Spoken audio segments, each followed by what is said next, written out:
નમસ્કાર દર્શક મિત્રો, @ગુજરાતમાં આપનું સ્વાગત છે। ભરૂચ જિલ્લાના રાજકારણમાં ફરી એકવાર ગરમાવો આવ્યો છે અને આ ગરમાવો આવ્યો છે જિલ્લાની એક મહત્વપૂર્ણ સહકારી સંસ્થા દૂધધારા ડેરીની આગામી ચૂંટણીને કારણે। આ સમગ્ર વિવાદ ત્યારે સપાટી પર આવ્યો જ્યારે ભરૂચના લોકપ્રિય સાંસદ મનસુખ વસાવાએ સીધા જ જિલ્લા ભાજપ પ્રમુખ પ્રકાશ મોદીને પત્ર લખીને ગંભીર આરોપો લગાવ્યા।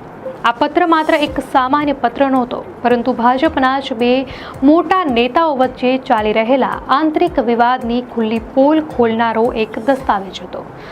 મનસુખ વસાવાએ પોતાના પત્રમાં સ્પષ્ટ શબ્દોમાં કહ્યું છે કે ભાજપ જેવા મૂલ્ય આધારિત પક્ષમાં જૂના અને સન્નિષ્ઠ કાર્યકરોની અવગણના કરવામાં આવી રહી છે।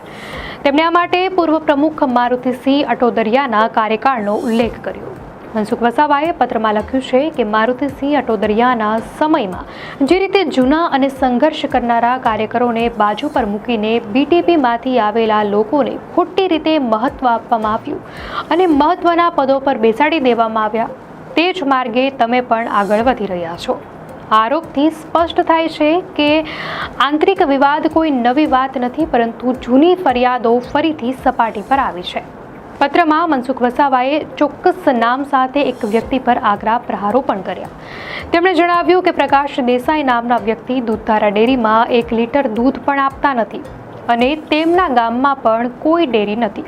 તેમ છતાં રાજકીય વગનો ઉપયોગ કરીને અન્ય ડેરીમાંથી તેમનું નામ ઉમેદવારી માટે મૂકવામાં આવ્યું છે। આ ઘટનાને ગંભીર ગણાવતા મનસુખ વસાવાએ ચેતવણીના સૂરમાં લખ્યું છે, આવા ભ્રષ્ટ અને દાદાગીરી કરનારા લોકો આવી સહકારી સંસ્થાઓમાં આવશે તો સંસ્થાની શું હાલત થશે તે તો સમય જ બતાવશે। મનસુખ વસાવાએ માત્ર દૂધધારા ડેરીની વાત કરીને પત્ર પૂરો ન કર્યો, તેમણે નેત્રંગ તાલુકામાં આવેલી ચાસવડ ડેરીમાં થયેલા કૌભાંડનો પણ ઉલ્લેખ કર્યો હતો। તેમણે સીધો આરોપ લગાવ્યો છે કે આ કૌભાંડમાં સામેલ લોકોને તમે અને જિલ્લા રજિસ્ટ્રાર કોઈના દબાણમાં આવીને બચાવી રહ્યા છો।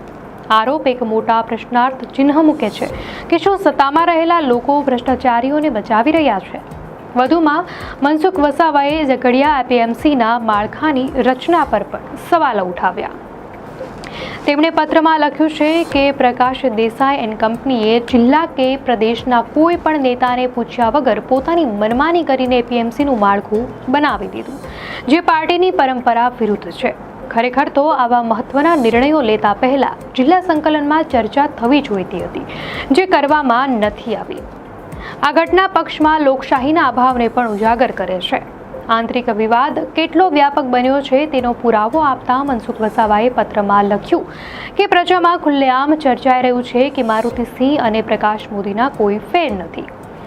આ શબ્દો સૂચવે છે કે આંતરિક રાજકારણની વાત હવે લોકો સુધી પણ પહોંચી ગઈ છે અને લોકો નેતાઓની કામગીરી પર સવાલો ઉઠાવી રહ્યા છે। પત્રના અંતે મનસુખ વસાવાએ એક સિનિયર નેતા તરીકે પ્રકાશ મોદીને સલાહ આપી। તેમણે કહ્યું કે જૂના કાર્યકર્તાઓની અવગણના ન કરશો, મહત્વના નિર્ણયમાં જિલ્લા સંકલનને વિશ્વાસમાં લો। આ પત્ર માત્ર એક વિવાદનો પત્ર નથી, પરંતુ ભાજપ જેવા મોટા પક્ષમાં સત્તા અને પ્રભાવ જાળવી રાખવા માટે ચાલી રહેલી ગતિવિધિઓ પર પ્રકાશ પાડે છે।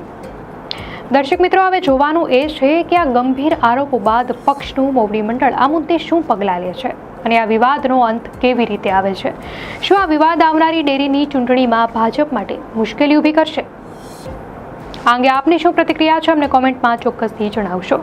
અને જો આપને આ માહિતી સારી લાગી હોય તો વિડીયોને લાઇક કરો અને ચેનલને સબસ્ક્રાઇબ કરો।